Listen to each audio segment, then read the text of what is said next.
Mama Togo, mon pays, ma patrie, toi qui m'as vu naître, qui as entendu mon premier cri. L'avion m'a emmené loin, mais je ne suis jamais partie. Mama Togo, toi si petite dans le ventre de l'Atlantique, mais si grande dans le cœur des dévis, la petite énergique. Je t'ai parlé, tu sais, Mama, tout ce temps loin de tes bras. Je t'ai aimé, je t'ai rêvé, je t'ai chanté. Mais je ne t'ai jamais entendu répliquer Mama Togo. Mama Togo. Alors j'ai rappliqué pour fouler à nouveau ta terre d'argile. Manger de mes mains ta nourriture magique aux vertus nostalgiques. Est-ce que je t'ai manqué, Mama, pendant ces 10 années? Te revoilà enfin avec parents, sœurs, conjoints et enfants. Il fallait marquer le coup de ces retrouvailles. Te donner un micro, quelle belle trouvaille. Mama Togo, Mama Togo. On entend maintenant Tes chants de gloire, tes peurs et tes espoirs. Salut à toi, pays de mes aïeux. Tu nous as fait attendre. fermons les yeux. Nous sommes prêts à les entendre. Les voix du Togo. Les voix du Togo. Les voix du Togo.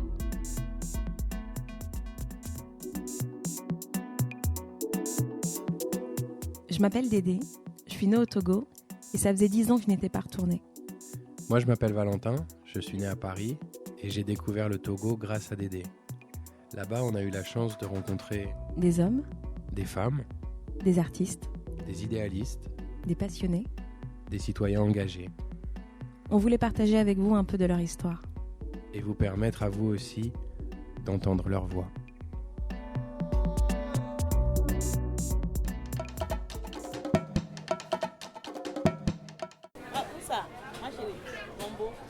Bonjour Angela. Bonjour à vous. Bonjour Angela, Bonjour à toi. merci d'accepter de nous recevoir. Mais je vous en prie, c'est gentil d'avoir pensé à moi. On a réussi à caler un petit créneau dans ton planning qui doit être assez chargé.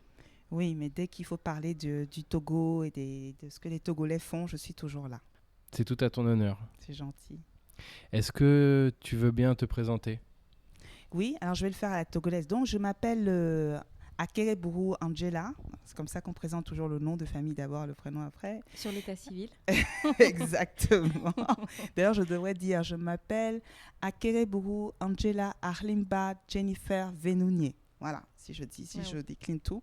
À l'état civil. À l'état civil, hein, à l'état civil. Mais vous êtes les premiers à qui je décline tout comme ça. J'ai jamais dit ça avant. Je vous dis tout. Je suis née le 11 janvier 1977 à Afagnan. C'est où ?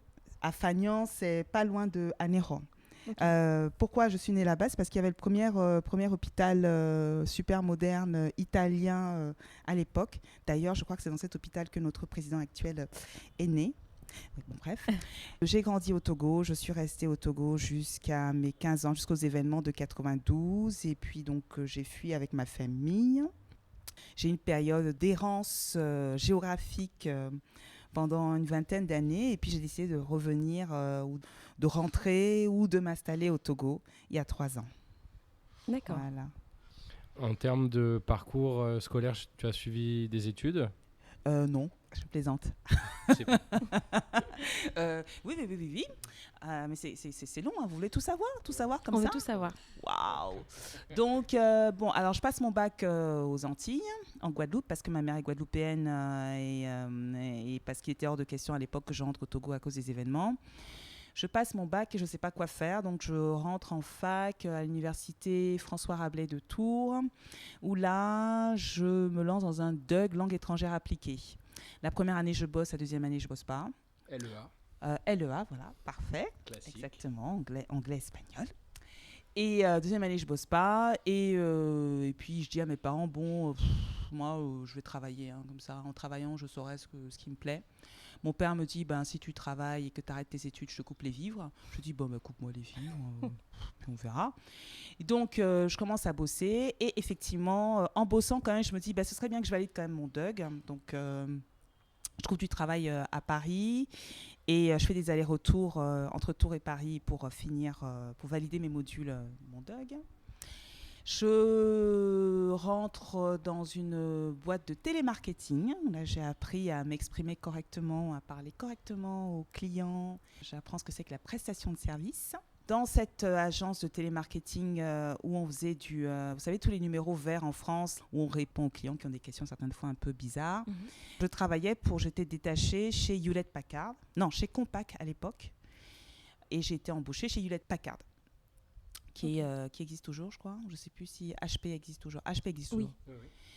Et donc, je rentre dans une grande multinationale américaine et très rapidement, je me rends compte qu'avoir un bac+2, ça te limite vite. Et je fais quelques années là-bas. Je me dis, je vais reprendre mes études et là, je vais aller le plus loin possible.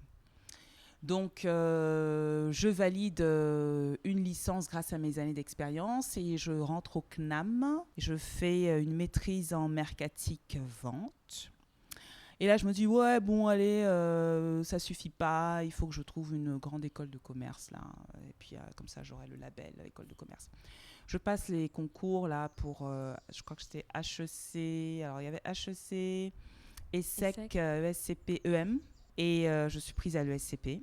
Et là, c'était une année formidable parce que dans mon master, il y avait Taïwan, il y avait l'Algérie, le Maroc, le Liban, le Cameroun. Enfin, c'était vraiment United Colors of Benetton. C'était super. Je me suis fait un réseau de ouf, comme ne disent plus les jeunes. Et je fais ce master. Et puis, à l'issue de ce master, je rencontre mon mari, Jean-Luc Rabatel, donc français-lyonnais d'origine. Et puis, ce garçon m'intriguait parce que lui, il a fait des études de musicologie à Lyon et il était comédien. Et ça, dans ma conception togolaise, dans ma culture et dans mon éducation, comment est-ce qu'on peut être comédien et assumer comme ça? Parce que mes parents m'ont toujours dit, ça, c'est des métiers de saltimbanque, c'est même pas des métiers, ça. On fait pas ça quand on est grand. Lui, c'est ça, et puis il assumait. Donc, je regardais ça de loin, et sans imaginer que je pourrais faire ça un jour. Je sors de mon master, j'entre dans une boîte qui commercialisait des matières premières en produits chimiques. Je sillonne la France avec ma petite voiture. Je connais par cœur la France. C'est un très beau pays. Mais je suis bonne dans la vente. Donc ça, effectivement, je travaille à mon côté commercial. Je dis tout ça parce que ça explique mon parcours après pour comprendre qui je suis aujourd'hui. Donc j'ai appris le service client, j'ai appris à m'exprimer et là j'apprends à vendre. Et j'apprends à vendre à des gens qui voient débarquer une black d'1,80 m, la tête rasée, dans le cul profond, excusez-moi, de la France. Apprendre à vendre à ces gens-là, c'est apprendre à tout vendre en fait. Ça dure quelques années et Jean-Luc, qui n'était pas mon mari à l'époque, je l'emmène au Togo pour la première fois. C'était au mois de décembre, on vient passer Noël ici. Je le présente à toute ma famille. On rentre début janvier. Début février, il lui arrive un truc très bizarre. Du jour au lendemain, il a des vertiges, un flotteur oculaire, c'est-à-dire des yeux qui partent de gauche à droite très rapidement. Une maladie bizarre. Donc, je contacte tous les spécialistes de Paris, puisqu'à l'époque, on était à Paris. Personne n'arrive à voir ce qu'a Jean-Luc. Et puis, finalement, on tombe au service soins intensifs de neurologie de la Pitié-Salpêtrière, où Jean-Luc est hospitalisé 4 mois, où là, je pensais qu'il était en train de mourir, en fait. Parce que les médecins ne savaient pas ce qu'il avait, on ne savait pas comment le truc était arrivé. Et donc, ça dure 4 mois. Au bout de 4 mois, Jean-Luc me dit, comme ça n'évolue pas, ça ne sert à rien de rester là. Je préfère, quitte à mourir, je préfère mourir à la maison avec toi. Donc, il rentre. Moi, je démissionne en expliquant à mes employeurs que l'homme que j'aime n'était pas bien et que je voulais m'occuper de lui. Et comme je suis togolaise un peu mystique, je vais voir une dame. Et une dame dont on avait parlé, une Française, et je lui dis, voilà, je lui dis pas, je vais la voir. Et elle me dit, en ce moment chez vous, tout est fermé. Je dis oui, tout est fermé parce que mon mari est malade, il ne supporte pas la lumière. Et elle me dit, oui, vous avez été attaqué. Vous avez été attaqué parce que y a une histoire de jalousie. C'est vous qu'on visait, mais comme vous n'êtes pas touchable, on a attaqué votre mari. Donc je donne le petit tuyau à tous ceux qui écoutent. Elle nous a demandé de prendre un couteau, de le mettre sous le lit. et d'arrêter toute communication avec certaines personnes. Là, je ne vais pas le dire parce que sinon les personnes vont se reconnaître si elles écoutent si elles écoutent cette discussion. Et donc, je fais ça. Je coupe toute conversation et vous le croirez ou non, petit à petit, on a retrouvé Jean-Luc. D'accord. Et donc ça, quand on l'a retrouvé, j'ai dit à Jean-Luc, bon là, ce qu'on va faire, c'est qu'on va vite se marier et puis on va faire un enfant parce que quand je t'ai vu partir, je me suis dit que tu allais partir sans rien me laisser. Jean-Luc va mieux, on se marie. Ça, c'était en 2006. On se marie, on décide de faire des enfants, mais malheureusement, les enfants ne viennent pas aussi vite qu'on le voulait. Et donc, on rentre dans la galère du parcours du combattant. Et ça explique pourquoi je fais les maternelles aujourd'hui. On va en parler aussi. Et entre-temps, je fais ce qu'on appelle un bilan de compétences. Et dans ce bilan de compétences, la psychologue, ce qui ressort du bilan de compétences, la psychologue me dit, vous avez 2 choix. Soit vous vous lancez dans les ressources humaines, soit vous vous lancez dans une carrière artistique. Carrière artistique, je dis, ça fait pas manger ça, je vais faire les ressources humaines. Je rentre dans un cabinet de RH et là, j'apprends le management, j'apprends à gérer les hommes, j'apprends ce que c'est que les ressources humaines. Ça aussi, ça rentre dans mes compétences aujourd'hui. C'était super. Je coach, j'embauche, enfin, c'était top. Mais je ne m'entends pas très bien avec un des partenaires du cabinet. Ça dure 2 ans, donc au bout de 2 ans, je m'arrête. Et je commence à faire des allers-retours ici à Lomé pour travailler avec mon père.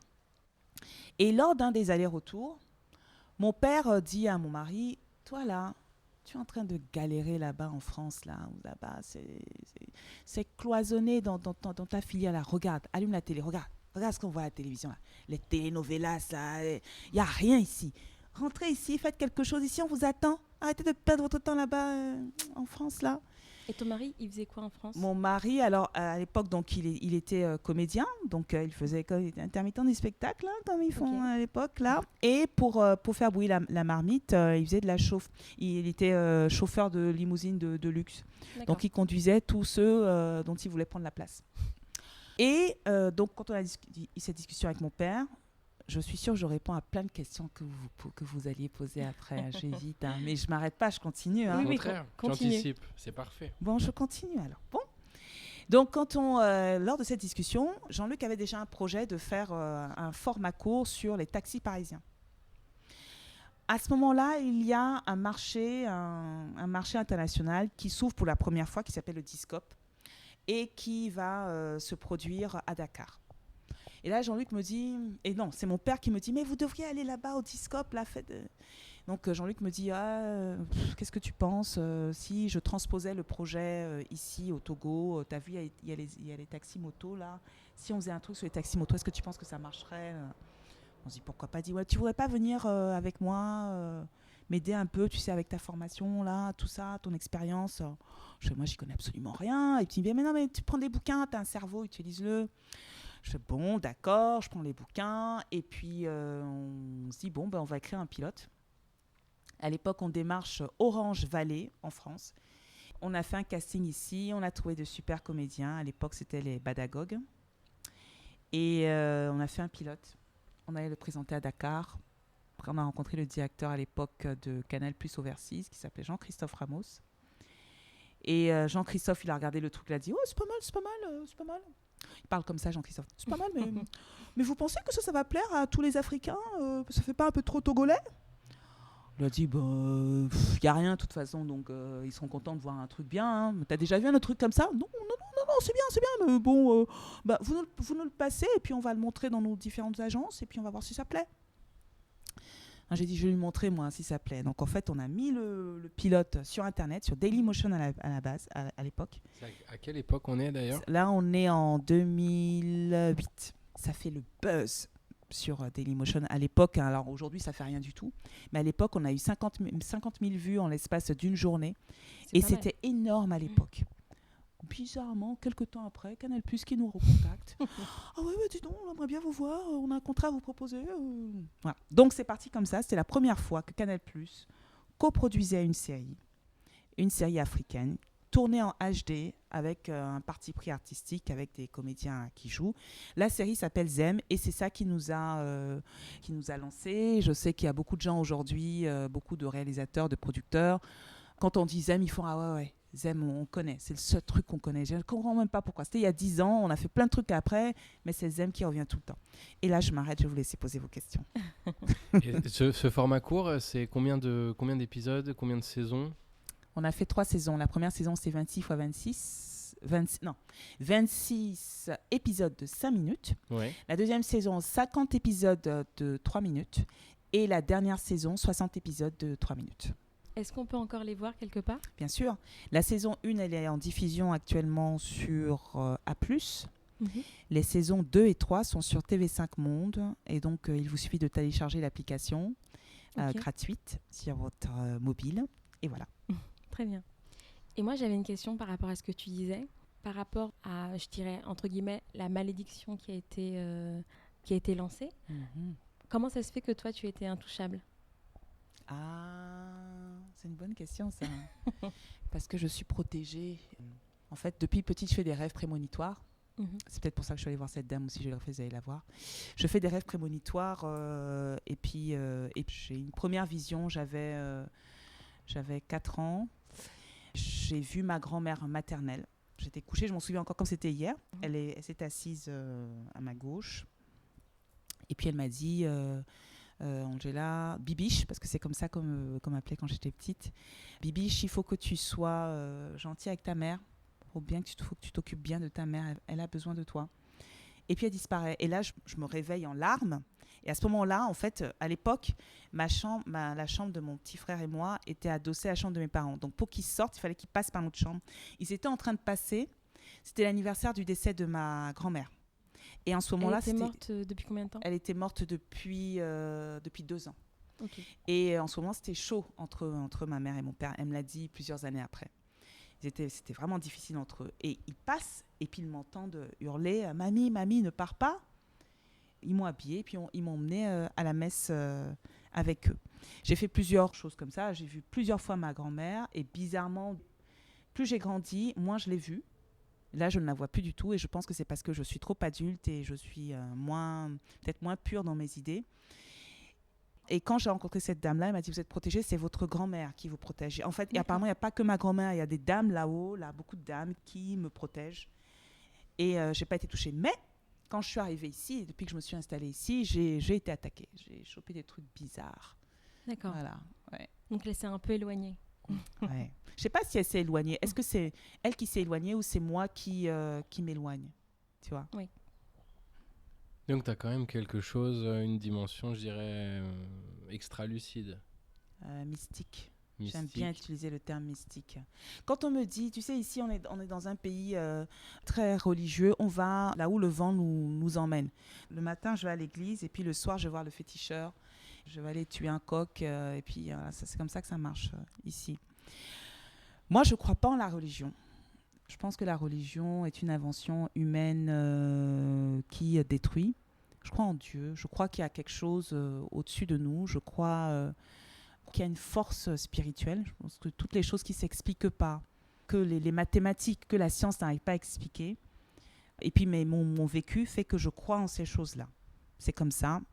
Mais je ne crois pas en la religion. Tu as eu une éducation religieuse ? Je suis allée au catéchisme. J'ai un père protestant, j'ai une mère catholique, mais j'ai été au catéchisme. Voilà, ma première communion, ma confirmation, j'ai tout. Moi, j'ai le droit d'aller communier, là, prendre le sang, le pain du Christ par un pédophile, mais je ne le fais pas. Je dis, ça choque. Alors, si vous veniez ici pour ne pas entendre la vérité... Non, on la veut. Ouais, on est venu pour la vérité. Moi, j'ai la langue pendue, je dis les choses comme je pense. Je ne crois pas en la religion. Tu crois aux esprits, aux marabouts ? Est-ce que je crois aux marabouts ? Je pense qu'en Afrique, on avait notre propre religion, le vaudou. Je pense que c'est une vraie religion.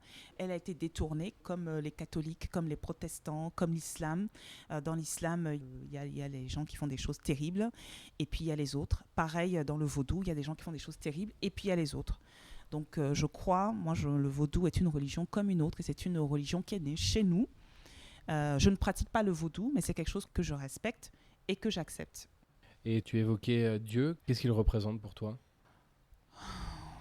Oh, c'est des questions difficiles, ça. Mais la vérité est difficile. La vérité est toujours difficile. C'est une question difficile qui m'émeut beaucoup parce que je vis ici depuis 3 ans et puis je vois des choses difficiles que je ne voyais pas quand j'étais en France. En France, on est protégé des choses difficiles de la vie. Ici, les gens n'ont pas le choix et ils survivent. Je vais donner un exemple. J'ai perdu mon assistante cette année, le 31 mars. Ça faisait 8 ans qu'on travaillait ensemble. Mon assistante est décédée parce qu'elle roule en taxi-moto. Elle roule en taxi-moto parce qu'elle n'a pas le choix de rouler en taxi-moto. Et depuis quelque temps, elle ne portait pas son casque. Alors que les gens qui travaillent pour moi, ça fait des années que je leur dis, tu roules en taxi-moto, mets un casque. Ton casque, c'est ça qui va te protéger. Porte un casque, porte un casque, porte un casque. Je raconte l'histoire. On va sur un tournage, on devait tourner une des capsules des maternelles. Et puis ce matin-là, donc elle était conduite par un des collaborateurs de Yobo Studio. Et elle avait la flemme depuis quelque temps. Il nous a dit que depuis quelque temps, elle arrêtait de mettre son casque. Et puis elle est partie comme ça. Alors pourquoi je dis que la mort est difficile aussi? C'est parce que qu'est-ce qui s'est passé? Elle s'est fait emporter connement par un véhicule derrière. Le gars, il voulait freiner et puis il a accéléré. Donc il a emporté mon collaborateur, je ne vais pas dire son prénom, mais mon collaborateur, lui, il avait son casque, il est en vie. Carmen, elle s'est retrouvée au sol.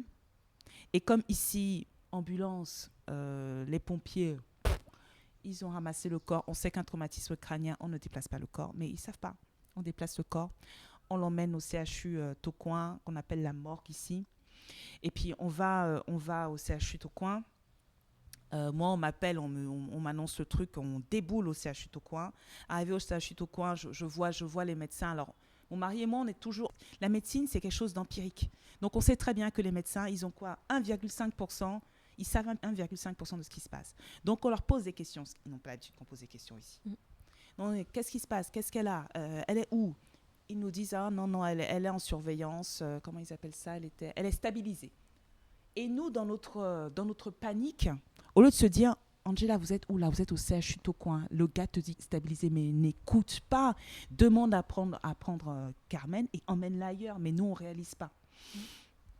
5 minutes chrono. Le gars nous dit qu'elle est stabilisée. 5 minutes chrono après, il vient me voir, il me prend dans une pièce à côté. Il me regarde et me dit, ah voilà, donc on a prononcé le décès. Pardon? Vous avez fait un scanner? Vous avez... Comment? Décès de quoi? C'est une mort cérébrale? C'est quoi? Le gars dit, ah non. Mais vous savez ce qui s'est passé en réalité, c'est qu'ils n'ont rien là-bas, CHU. Ils n'ont même pas une aiguille, ils n'ont rien pour soigner. Ils n'ont pas de radio, ils n'ont rien du tout. Donc quand ils voient des gens comme ça dans le tas, le pronostic vital est engagé, eh ben ils préfèrent laisser mourir la personne. C'est horrible. C'est moi qui ai poussé le brancard de Carmen pour l'emmener à la morgue. Et ça, c'est les choses qui arrivent ici, au Togo. Et donc quand tu me poses la question de Dieu, je suis très croyante. Hein. Mais... merde, quoi. Voilà. Les Togolais ici, ils souffrent tellement qu'ils vont te dire, bon, c'est Dieu qui l'a voulu. C'est la vie. C'est comme ça. Ça ne sert à rien de penser, ça ne sert à rien de regarder en arrière. Oui, mais tu dis ça, mais le jour où ça t'arrive à ton fils, le jour où ça arrive à ta mère, tu réagis comment? Eh ben non. Bon, voilà, j'ai répondu à la question. C'est vrai que quand on vit des drames personnels, on a le droit de se demander, mais où est Dieu, en fait, à ce moment-là? On va dire que Dieu est ailleurs à s'occuper des choses plus importantes. Et selon toi, qu'est-ce qui se passe après, quand on meurt? Est-ce que je crois en la vie après la mort? Est-ce que je crois en la réincarnation, tout ça? Je ne sais pas, je ne suis pas encore passée par là, je vous dirai quand je mourrai. Écoute, je ne sais pas, j'ai vu ma grand-mère. Donc, j'ai envie de te dire, forcément, je crois aux esprits. On m'a déjà envoyé des messages. Je sais pas, les gens qui vont écouter ça vont me trouver bizarre, mais on m'a envoyé des messages. On m'a dit que j'ai su que j'allais épouser un blanc avec un prénom composé. J'ai su que j'allais travailler dans la communication. J'ai su que j'allais devenir quelqu'un de connu et que j'allais faire des choses importantes. On m'a toujours dit ça. Toujours. Que j'allais être célèbre, tout ça. Voilà. Et à l'époque, je n'étais pas dans la communication. À l'époque, je travaillais dans les ressources humaines. Donc, oui, moi, je pense qu'il y a quelque chose après. Ouais. Ok, mais on ne sait pas quoi. Je ne sais pas quoi. Je sais pas. Et avant cette chose-là, qu'est-ce que tu voudrais laisser ici, dans ce monde? Ouais.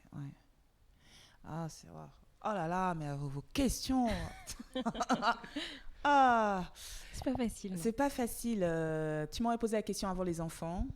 Je t'aurais dit, non, je veux changer le monde. Maintenant que j'ai des enfants. Tu en as combien? J'en ai 2. J'ai une fille et un garçon. À ma fille, j'aimerais qu'elle évolue dans un monde où elle ne se pose pas la question de parce que je suis une fille ou parce que j'ai la peau un peu foncée ou parce que j'ai les cheveux frisés, je ne peux pas faire ça. Je veux qu'elle évolue dans un monde où elle ne se pose pas ce genre de questions, où elle se dit j'ai envie de faire ça, bon, je vais me donner les moyens pour faire ça. Voilà.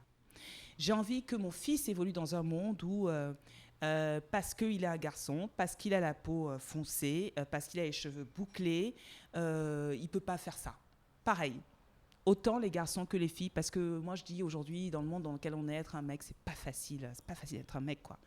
Les filles, elles disent, bon, vous nous avez martyrisés pendant des années, maintenant, je veux pas faire ça, mais par contre, tu dois continuer à être gentleman, tu dois continuer à faire ci, Non mais attends, c'est quand même perturbant pour les mecs. Donc, je voudrais un monde, pas où les hommes et les femmes sont égaux, mais où il y ait une justice, une équité entre l'homme et la femme. Je voudrais qu'en Afrique, notamment en Afrique francophone, parce que les anglophones sont beaucoup plus évolués que nous, l'héritage français, malheureusement, nous fait beaucoup de mal. Je voudrais que les Africains francophones comprennent enfin leurs valeurs et qu'ils se disent, bon, on se met au boulot, là, et puis nous aussi, on va fabriquer notre propre iPhone. Et puis nous aussi, on va aller exporter nos meubles et puis nos créations à des millions d'euros. Attends. Et puis nous aussi, on va leur faire la queue là, quand ils viennent chez nous. Ils vont galérer. Pourquoi ? Je voudrais ça. Mais ça va être quoi ? Dans 2 siècles, dans 3 siècles, est-ce que la planète sera encore là ? C'est ce que je dis aux Africains. Vous voyez, les Européens, ils ont fait des conneries. Ils essaient de réparer, ils galèrent pour réparer leurs conneries. Pourquoi est-ce que nous, on n'est pas intelligents et puis on regarde, on dit, eux, ils ont fait ça avant nous. Peut-être qu'il faudrait qu'on nous reste encore de la marge là. Peut-être qu'il faudrait qu'on soit malin et qu'on anticipe ça, qu'on soit un petit peu plus écolo, qu'on construise correctement, machin. Non, on est con, non, on veut passer par les mêmes conneries ici. Les gens sont cons. Donc, qu'est-ce que j'ai envie de laisser ? Tu vois, je l'ai dit, je le fais à travers mes séries. Parce que je montre un monde dans lequel j'ai envie de vivre. Des personnages qui, pour moi, j'ai envie que ces personnages existent. Parce que comme aujourd'hui, en Afrique, on est beaucoup éduqué par la télévision et par les smartphones et par Internet et WhatsApp, ça c'est horrible, eh bien, je me dis, à travers ça, je leur envoie des messages subliminaux, là, et peut-être que ça va rentrer dans la petite tête de nos jeunes, et plus tard, ils vont construire ce monde qui me fait rêver. Oui. Et qu'est-ce que tu fais aujourd'hui ? Justement. Ah pardon, c'est vrai, j'ai pas dit ça. Je fais ZEM, je continue, je fais de la production audiovisuelle, je produis, je réalise, j'écris, j'ai commencé à jouer et ça m'a beaucoup plu. J'anime, je forme, je juge, je fais beaucoup de choses. Je fais beaucoup de choses. Et est-ce que tu peux nous donner le nom de quelques-unes des séries que tu produis, des films ? Je vais tout donner. Okay. Donc, on a commencé avec ZEM. Ensuite, il y a eu Palabre. Palabre, c'était un mix entre Un gars, une fille et Scène de ménage. Pour donner, pour ceux qui habitent en France qui vont comprendre, ceux qui regardent M6 et France 2 à l'époque. Ensuite, donc on s'est reproduit, on a fait nos 2 enfants, donc on a arrêté un petit peu, on est revenu et on a fait donc un autre format court qui s'appelle Mi-temps, qui passait à la mi-temps des matchs. Donc un couple, elle adore les séries, les telenovelas, lui il adore les matchs, donc qui c'est qui gère la télécommande. En résumé, c'est ça. Et là, on commençait à être catalogué en tant que réalisateur et producteur de format court. Donc, on s'est dit, il faut absolument qu'on leur montre qu'on sait faire autre chose. Et c'est comme ça que Hospitalité est née. Donc, une série de 26 épisodes de 26 minutes sur un duo de médecins. Donc, elle pratique la médecine conventionnelle occidentale et ils pratiquent la médecine traditionnelle africaine et ils essaient de collaborer au sein d'une clinique. D'accord. Donc, toujours une femme et un homme. Hein, on regarde toujours, il y a toujours une femme et un homme dans mes séries. Ouais, La première parité, série Zem, c'était que des mecs, c'était mon mec. Ok. Dès que j'ai mis mon nez là-dedans, saison 2, saison 3, vous allez voir, il y a des femmes. Ouais. Dès que je mets mon nez, il y a toujours une femme et un homme. Je suis une féministe. Maintenant, je peux le dire, parce qu'avant, je disais que je n'étais pas engagée, mais je pense que je suis engagée. Je suis une féministe des temps modernes. Je suis pour l'équité, vraiment. Donc, féministe dans le sens où on a besoin des hommes. Je rêve d'un monde, voilà, vous me demandez tout à l'heure, c'est quoi le monde dans lequel je rêve. Je rêve d'un monde où il y aurait un président et une présidente qui co-dirigent ensemble. Ça, ce serait le kiff. Voilà. C'est sûr. Voilà. Et donc, dans Hospitalité, Oui. celui qui joue l'homme, c'est Julio Teco, c'est ça? C'est ça. Et la Ah. femme? La femme, elle est interprétée par comédienne? Nastia Hounlede, Ok. qui était une des comédiennes qui était dans Palabre déjà, Mhm. qui a beaucoup de talent, mais qui ne croit pas en son talent. Comme Très- énormément de personnes. Elle est très réservée, Nastia. Oui, les comédiens, c'est des êtres compliqués, ouais. Oh oui, mais il y a de tout. Il y en a qui croient beaucoup en leur talent qu'ils n'ont pas aussi. Il y a Aussi, eux ouais. aussi. C'est les pires, Voilà. je pense. Oui, eux aussi, ouais. Quel est le registre? On est sur l'humour plutôt ou... On va dire que j'appelle ça une dramédie, ce qu'on va traiter de sujets difficiles, mais toujours avec une pointe d'humour. Donc dans cette série, il y avait aussi Follow, Folie. Donc quand on parle de Dieu, j'ai toujours mal parce que Follow est parti le 23 juillet 2017 dans un accident de voiture aussi. Et Follow joue Ibé, qui est le personnage qui fait rire. C'est l'assistant de Julio dans Hospitalité. Voilà. D'accord. Et donc tu parlais de la peur d'être catalogué format Ouais. court. Mm. Donc ça veut dire qu'ici aussi, on colle des étiquettes, on range dans des cases. Oh oui, oui, oui, oui, oui. C'est rassurant, on se dit au moins c'est comme Oh comme en oui. Europe, comme Bien en France. sûr, bien sûr, bien sûr. Et du coup, dans cette continuité-là, est-ce que le long métrage est quelque chose qui te tente, qui vous tente? Oui. Quand on s'est lancé avec Jean-Luc, Jean-Luc, de toute façon, il a toujours voulu faire du long métrage. Si on est dans la télévision aujourd'hui, il le fait vraiment, il ne fait pas de gaieté de cœur. Et c'est moi, alors voilà, ça c'est mon côté business et école de commerce. Je dis, tu vois, aujourd'hui, il n'y a pas de cinéma en Afrique. Pourquoi tu veux faire du cinéma ici avec que des noirs dedans? Personne ne voudra regarder ça là-bas. Ça, c'était à l'époque. Hein. Ça a changé maintenant. Merci, comment ça s'appelle? Black Panther. Black Panthers. À l'époque, quand il me disait on va faire des longs métrages, je dis mais tu veux faire des longs métrages où il n'y a pas de salle de cinéma? Tu veux faire des films avec des noirs dedans? Le monde en dehors de l'Afrique, il ne s'intéresse pas aux films avec les noirs dedans, à part si c'est un film d'Hollywood avec un noir qui va mourir 5 minutes après le début du film, mais sinon, je ne vois pas l'intérêt. Donc faisons de la télévision. Là, il y a des chaînes qui achètent, il y a des chaînes en Afrique, il y a un besoin en Afrique, les jeunes regardent la télévision, faisons ça. Il m'a dit ouais, mais promets-moi qu'on va faire du cinéma. Oui, on fera du cinéma, mais d'abord le business. Et Black Panthers. Et ça, c'était le truc que j'attendais. Il y a eu des films avant, mais ça, c'était le truc que j'attendais. J'ai vu le film. Pour moi, c'est juste un film américain où ils ont mis des Américains dedans avec un accent nigérian, soi-disant leur idée de ce qu'est l'Afrique. Ils ont fait leur vision de ce qu'est l'Afrique. C'est pas grave. Ils ont quand même fait. Ils ont mis beaucoup d'argent. Ça a marché. Oui. C'est tout. Donc ça, pour nous, c'est très bien.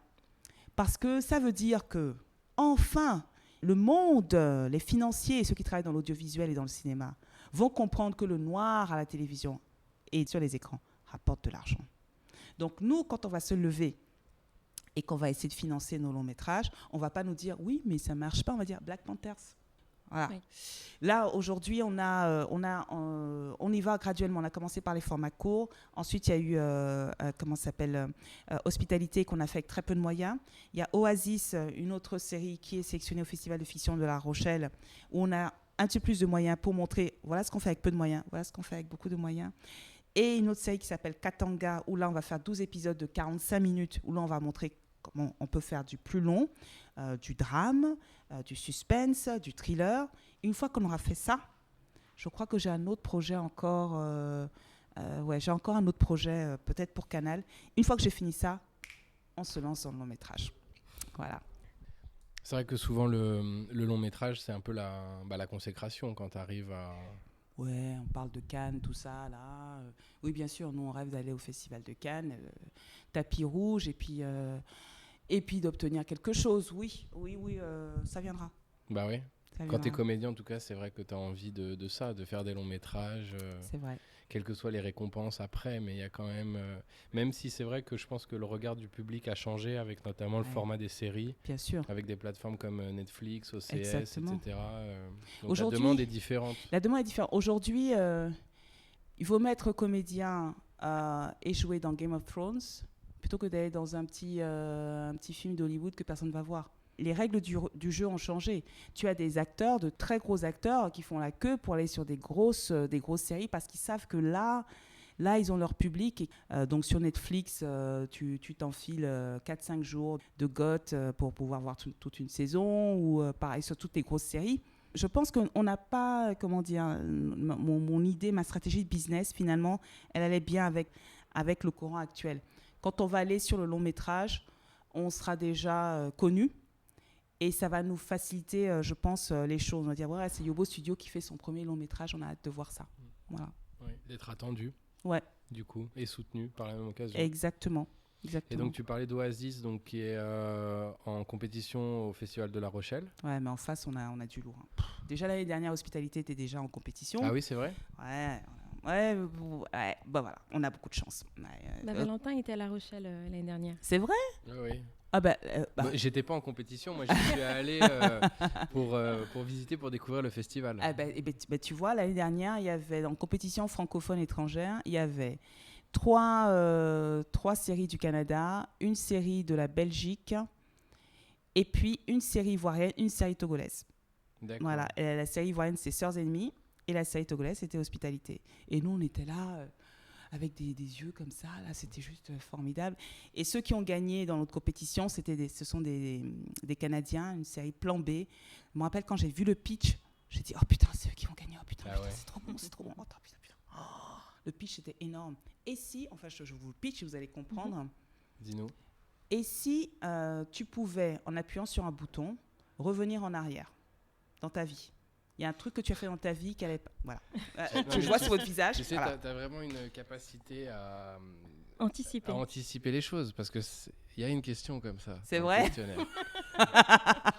Alors, et précisément, combien de temps en arrière dans la série? N'importe quand? Tu peux revenir Et c'est ça le truc, justement. C'est qu'au bout d'un moment, le gars, comme il a trouvé ce truc-là, il revient. Mais le problème, c'est que quand tu reviens en arrière, tu changes un truc. Ce que tu oublies, c'est que ça a des répercussions sur le reste. C'est l'effet papillon. C'est Retour vers le futur, ou quand il change un truc dans le passé, le futur, mais enfin le présent. Magnifique, bien joué, bien réalisé. Donc, alors nous, on a sympathisé forcément avec les réalisateurs, les producteurs. Donc ça, c'est du 26 minutes aussi? C'est de l'heure, 60 minutes. D'accord. 60 minutes. Et c'était... Alors, ce que je reproche, moi, déjà, je remercie le Festival de la fiction, parce qu'il nous donne une fenêtre, à nous, Africains, de montrer ce qu'on fait. Le problème, c'est que c'est pas équilibré. Parce que Hospitalité, je le dis maintenant sans problème, Hospitalité a été tournée dans des conditions très difficiles, de low cost. D'accord ? Donc, tu peux pas mettre une série en compétition avec une autre qui a été faite pour 10 000 fois plus en termes de budget. C'est pas possible. Oui, c'est pas la même catégorie. Ouais. C'est pas possible du Bien tout. sûr. Et là, donc cette année, on se retrouve dans la même situation. Ah oui. Parce que là, on est en compétition donc avec, je crois qu'il y a trois Canadiens ou 2 Canadiens, la Suisse, le Congo, RDC, la Côte d'Ivoire et nous. Alors, la Côte d'Ivoire, c'est notre ami Alex Ogou, qui est un ami très proche, qui va faire la première série dans laquelle Canal+ va vraiment mettre de l'argent. C'est vraiment de gros budget. Ça s'appelle Invisible. À l'occasion, elle n'est pas encore sortie, elle va sortir, mais je vous recommande de la regarder. Je ne l'ai pas encore vue, mais je sais que ça va être top. C'est sur les microbes ivoiriens, les jeunes ivoiriens là, qui ont 10 ans, les enfants là, qui font du trafic, qui tuent, qui cambriolent, c'est dur, quoi. Et ils existent, ces gens-là. Et puis lui, il a fait tout un truc, donc une série sur eux. Mais ceux qu'il a embauchés pour faire la série, c'était de vrais microbes qu'il a mis à l'école. C'est tout un projet extraordinaire. Avec des sous. Et nous, on est en compétition face à ça. Non, mais c'est pas juste. C'est pas juste. Avec Oasis, c'est ça? Oasis, ouais. Voilà. Et là, c'est quoi comme format sur Oasis ? C'est un 26 minutes encore. Ouais. Et là, tu vois, Invisible, c'est du 60 minutes. La plupart des séries, c'est du 60 minutes. Invisible, c'est quoi, 10-12 épisodes ? Oasis, Non, Invisible. Invisible, je crois que c'est 10 épisodes. C'est un 10 fois 60, je crois. Ouais, Canal fait ça en général. 10 fois 52 ou 10 fois, je pense. Et c'est déjà bizarre. Il y a évidemment les moyens, mais même ne serait-ce que le format. Si le format n'est pas le même, c'est bizarre. C'est bizarre qu'ils comparent. Ouais. Donc déjà, je pense que c'est un test pour eux. Déjà l'année dernière, c'était la première fois qu'ils faisaient rentrer des Africains et tout. Ah oui. Donc, je crois que c'était même pas les Africains, c'est la compétition francophone, c'est la première fois. Donc là, je pense qu'ils se tâtent. Moi, cette année, je vais reparler avec eux. Je leur dis, bon là, l'année prochaine, il faut vraiment... il faut que ça soit juste, quoi. Parce que tu peux pas mettre une série qui est faite à 3 000 € l'épisode en face d'une série qui est faite à 600 000 € l'épisode. Non, mais comment te dire, ça marche pas. Ouais, ça marche il faut pas. faire des sous-catégories, ouais. Exactement. Ouais, donc, ouais. Avec je pense avec les moyens et aussi avec le format. Tout à fait, avec le format, parce que tu racontes pas les histoires de la même façon. Bah, bien sûr. Mais nous, on se dit que malgré ça... Mais ouais, c'est génial. Malgré ça, on n'a pas les moyens. Ils nous sélectionnent quand même. Donc, on se dit... Il n'y a pas de hasard. Ouais, 2 années de suite. Cette année, j'y croyais pas. On a enlevé le truc, j'ai envoyé. Et puis Jean-Luc me disait, tu vas voir, on va la voir. Je sais pas, franchement, l'année dernière, c'est une chance déjà. Tu crois qu'on va avoir une chance de deuxième fois? Et quand ils nous ont dit qu'on était sélectionnés, je dis, oh putain. Non, mais c'est top. Félicitations. On est trop contents. J'espère vraiment que ce sera déjà de la visibilité, ça c'est sûr. Et peut-être que ça débouchera sur d'autres choses. Et une victoire, pourquoi pas? Bah ouais. J'y crois pas, la victoire. Par contre, je fais tout ce qu'il faut. Ça, c'est mon côté école de commerce. Acharné, déterminé. Les interviews, les machins. Je fais faire tout ce qu'il faut pour maximiser et optimiser cette sélection. Ouais. Et c'est quoi le pitch de Oasis? Oasis, c'est l'histoire d'une Togolaise qui vivait en Afrique du Sud, qui est mandatée par un grand complexe immobilier pour faire de l'espionnage industriel. Et quand elle rentre dans le complexe immobilier qu'elle doit espionner, elle retrouve une vieille connaissance qui est interprétée par Julio et qui est un ex qu'elle avait largué dans des conditions pas très propres et qui s'avère être son patron. Ok. Donc ça va être chaud. Voilà. Ça donne envie. Ouais, carrément, ouais. Et donc ça, disponible sur les écrans à partir de 2019 ? Non, là on n'a pas de diffuseur. Ah oui, d'accord. Mais c'est ça notre chance aussi. Ouais. Normalement, les gens de La Rochelle, ils te sélectionnent si tu as un diffuseur, si tu as plusieurs épisodes et tout. Nous, on a un pilote, on n'a pas de diffuseur et on arrive là, on est sélectionné. Truc de fou. Fou. Donc là, peut-être, effectivement, parce que l'année dernière, effectivement, Hospitalité n'avait pas encore diffuseur. Et c'est quand ils ont entendu la sélection que TV5 a pris Hospitalité. Donc peut-être, effectivement, que là, Oasis, tu as raison. Écoute, on va rien dire, mais on va croiser les doigts très, très, très, très fort. Écoute, yes. Vraiment. Et toucher du bois. Et du coup, en termes de projet, tu nous parlais aussi des maternelles ? Oui. Les maternelles, l'année dernière, je vais au Discope, puisque je vais au Discope maintenant tous les ans, puisque ça nous porte chance. Tu peux expliquer ce que c'est ? Le Discope, c'est un marché audiovisuel. Donc, en France, ça correspond au MIP. Aux États-Unis, c'est le NATPI. C'est un marché où des producteurs et des diffuseurs ou des câbles opérateurs se rencontrent pour acheter, vendre, proposer. Voilà, c'est un marché commercial. Et donc, il y a une édition à Abidjan. Donc, l'année dernière, j'étais à la session d'Abidjan. Et on rencontre des producteurs français, qui n'est autre que le 3e producteur de France, qui s'appelle Tetra Media Studio. Parce que ces gens-là s'intéressent à l'Afrique, parce que l'Afrique, c'est le nouvel Eldorado. En tout cas, dans l'audiovisuel, tout le monde veut venir en Afrique, bien sûr. Donc forcément, Tetra arrive, parce qu'il y a la Gardère. La Gardère s'est installée il y a plusieurs années maintenant, il y a 2 ou 3 ans. Galaxy, le groupe Galaxy Press, enfin tous les groupes là, ils s'intéressent tout ça. Bolloré ? Oh non, Bolloré lui, Bolloré là depuis longtemps. Bolloré lui, c'est chez lui ici. Ouais. Il est partout. Ouais. Mais avant les Canal+, quoi. Les ports. Bolloré lui, non, il est chez lui. Ouais. Oui, c'est vrai que vous avez de belles plateformes pétrolières. C'est chez lui là-bas, que ça soit Canal Olympia, les salles de cinéma maintenant, c'est lui. La Blue Zone, c'est lui. Tout. Enfin bref. Bon, moi, j'ai pas de problème, je travaille pas chez Canal, personne ne peut me virer, j'ai aucun problème. Donc, pour revenir, on parlait de quoi déjà?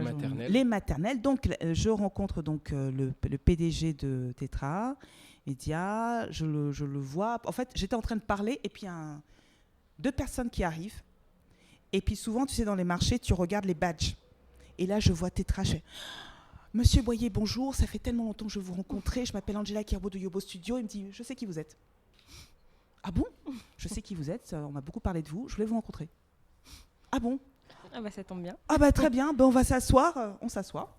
Et il me dit bah, « Ça m'intéresse, parlez-moi de vous, vous êtes qui ?» Donc je parle. Et puis je lui dis mais vous aussi, dites-moi qui vous êtes, parce que moi, Tetra, j'ai entendu parler de vous, mais je ne sais pas en fait qui vous êtes. Alors il me parle de lui, et puis il me dit oui, alors donc à l'époque, j'avais produit les maternelles.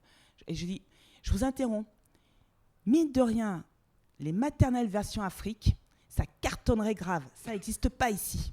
Et là il s'arrête. Oh putain. mais elle a raison. C'est parti comme ça, hein, je vous jure. Non mais, comment ça se fait que j'y ai pas pensé avant? Et puis il me regarde, et il a les yeux bleus, un espèce de bleu perçant, là, il fait, mais on va le faire. Alors moi je regarde Jean-Luc, je souris, parce que je me dis, encore quelqu'un qui, j'y ai pas du tout cru. 2 mois plus tard. T'as eu sur le coup, ou c'était quelque chose auquel t'avais pensé? Non, j'y pensais, mais j'avais déjà parlé à Jean-Luc de ça, okay. Mais c'est pas quelque chose, j'avais pas écrit le projet encore. D'accord. Donc là, je lui ai dit, quand il m'a dit les matins, je dis, oh, hein? Et puis il me dit, mais faisons-le. 2 mois plus tard, on se rencontre à Paris. Il me présente la productrice de la version française, Dominique Clément. Et là, il me regarde et me dit, mais tu vois qui vous présenter? Je fais, bah moi. Hein. Et puis là, Dominique me regarde et puis elle fait, ah ouais, pourquoi pas, ça pourrait le faire.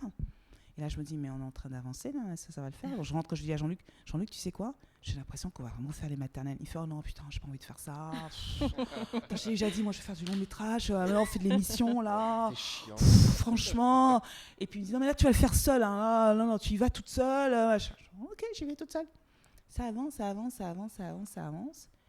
Et puis, finalement, le truc est lancé. Sauf qu'on devait le faire à Lomé. Et là, les gars, tout ce qu'ils entendent sur Lomé et les derniers coups de Bolloré avec Canal+, et puis tout ça, ça leur fait peur. Donc, ils disent, allez à Abidjan plutôt. Vous allez tourner à Abidjan. Là, Jean-Luc commence à voir que le truc prend de l'ampleur. Et puis, je dis, bon, tu veux venir réaliser? Parce qu'il n'y a que toi. Tu vois, moi, je vais mouiller là. C'est moi qui serai à l'écran. Il n'y a que toi qui peux me rendre belle là-dedans. Donc, il faut que tu viennes. Il a dit, bon, je vais venir pour te faire plaisir. Mais finalement, ça lui plaît bien. Et c'est comme ça que les maternelles sont nées. Pourquoi les maternelles? Vous ne vous rendez pas compte du manque d'informations que les gens ont ici. Pourtant, on a Google, on a Internet. Les gens vont croire des conneries qu'ils vont recevoir sur WhatsApp. Mais des trucs énormes qui ne me viennent pas à l'esprit, mais des trucs qui vont vous paraître absurdes, ils vont croire ça. Les gens vont pas à l'école longtemps. On s'arrête au CE1, au CE2, CM2. La majorité, si tu vas à l'école. Ça, c'est la masse. Ces gens-là, ils vont sur Internet. Ils sont noyés dans les informations. Ils ne savent pas. Donc, il y a des questions auxquelles ils n'ont pas de réponse. Mon enfant a 3 ans et il mange de la bouillie tous les jours. Est-ce que c'est bon ou bien est-ce qu'il peut commencer à manger normalement? Mon gars, ça fait depuis qu'il a 6 mois qu'il faut qu'il commence à manger. Ça s'appelle la diversification alimentaire, mon pote. Et ça, c'est les trucs, tu te dis, mais c'est du bon sens. Non, c'est pas du bon sens. Les maternelles, c'est vraiment une émission qui n'existe pas parce qu'il y a une émission sur Canal sur la santé qui est très bien, qui s'appelle Bonjour Santé. Mais la parentalité, les enfants, c'est quelque chose... pourquoi? Parce que comme on avait papa, maman, l'oncle, la tante, la grand-mère à côté qui nous disaient, c'est comme ça qu'on fait. Oui. On fait comme ça. Oui, mais pourquoi? Non, on fait comme ça. C'est toujours comme ça qu'on a fait. Mais on ne t'explique pas pourquoi. Alors que dans les maternelles, on va expliquer pourquoi. On va te dire que tu as le choix. Tu peux faire comme ça, mais tu peux aussi faire comme ça. C'est toi, en tant que parent, qui sais ce qui est le mieux pour toi, par rapport à ton quotidien, par rapport à ton environnement social, économique, par rapport à ta famille. C'est ça que je veux expliquer aux maternelles. Et vous voyez comment je vous en parle? Il n'y a que moi qui peux l'expliquer comme ça et pas une sœur togolaise qui est née dans ce que je vous ai dit, dans un contexte où on va à l'école, où on t'apprend à apprendre, où on ne t'apprend pas à réfléchir. Et donc là, tu arrives à la télévision, et tu as la télévision, donc là, tu es juste là pour te montrer, sourire et puis montrer ta perruque. Non, moi ce que je veux, c'est vraiment... c'est pas de l'enseignement, c'est de l'information et dire aux gens qu'ils ont le choix. C'est comme pour les cheveux. Aujourd'hui, moi, j'ai fait le choix de me raser la tête. Je suis libérée, délivrée. On ne m'y prendra plus jamais, ça c'est sûr. Mais je peux, si j'ai envie, je peux mettre une perruque. Si j'ai envie, je peux me défriser les cheveux. On a le choix.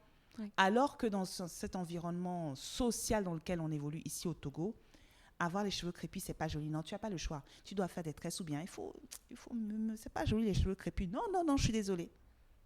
C'est joli les cheveux crépus. Les cheveux lisses aussi, c'est joli là-bas chez eux. Tu as envie d'avoir les cheveux lisses, tu peux avoir les cheveux lisses. Mais c'est un choix. C'est pas parce que tu trouves que comment dire, ici tout le monde doit avoir les cheveux lisses. C'est parce que ça te plaît. Voilà. Moi, je suis pour le choix et la liberté. Tu veux casser les codes pour qu'il y ait un réel changement? J'insiste vraiment sur le choix et la liberté de choisir. J'ai décidé, par exemple, d'élever mon enfant avec mon mari. Je n'ai pas envie que ma belle-mère vienne s'installer chez moi 3 mois. Ça, on va en parler aussi. Ça, c'est des trucs d'ici qu'on ne trouve pas là-bas. Là. Mais ici, la belle-mère, la mère de ton mec, elle vient, s'installe chez toi 3 mois. Déjà qu'il faut que tu t'occupes. Toi, tu as tes douleurs après l'accouchement, machin, tes saignements, l'allaitement. Tu ne dors pas. Et tu en as une autre qui est censée venir t'aider, mais en fait, elle ne vient pas t'aider. Elle vient s'installer, tu dois lui faire à manger, tu dois lui faire ce qui lui plaît, machin. Et elle est juste là pour laver ton bébé. Une fois qu'elle a lavé, bon, tiens, reprends. Et je dors. Ouais. Et puis tu dois en plus argumenter pour défendre tous les choix que tu fais vis-à-vis de ton bébé. Tu dois te justifier auprès de cette personne. On voit des fois les grands-parents, pas beaucoup, mais suffisamment pour capter que de les avoir à la maison 3 mois, c'est impossible. Non, c'est... Ouais. Là, c'est fini, là. Là, vraiment, c'est pas possible.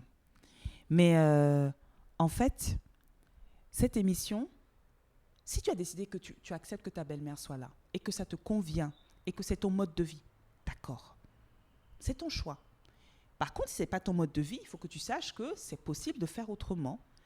Si ce n'est pas ton mode de vie, par exemple, si tu penses que avoir un enfant en Afrique, tu dois impérativement avoir une nounou, sinon tu ne vas pas y arriver. Non, c'est un choix. Tu peux avoir un enfant en Afrique et ne pas avoir de nounou. On va te montrer dans les maternelles qu'il y a des mamans qui gèrent, elles travaillent, elles mettent leurs enfants, leur bébé à la crèche, elles reviennent le soir, comme en Occident. C'est un choix. Moi, je voulais revenir sur un point parce que tout à l'heure, tu parlais, c'est une digression, mais tu parlais de la différence de mentalité dans les pays africains anglophones et francophones. Donc, ma question, c'était déjà quel est le point de comparaison? Est-ce que c'est par exemple avec le Ghana, qui est juste à côté, ou également avec d'autres pays dans lesquels tu as pu te rendre pas photo. Ouais. Non, le Ghana, tu as raison. Parlons même du Ghana, on est juste à côté, on est frères, c'est la même, c'est la même culture, les évés, tout ça. Tu traverses la frontière, tu vas au Ghana, franchement. Là, tu sors de Lomé, en fait. Tu sors de Lomé, tu es au Ghana. Moi, j'ai jamais vu une capitale. C'est la première fois que je viens. C'est la capitale au monde. La seule capitale au monde comme ça. La seule capitale au monde où quand tu quittes la ville à l'ouest, tu es dans un autre pays. C'est ça. C'est la seule capitale au monde où c'est le cas.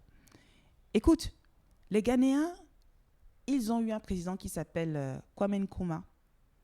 Ce monsieur avait une vision, comme Houphouët-Boigny en Côte d'Ivoire.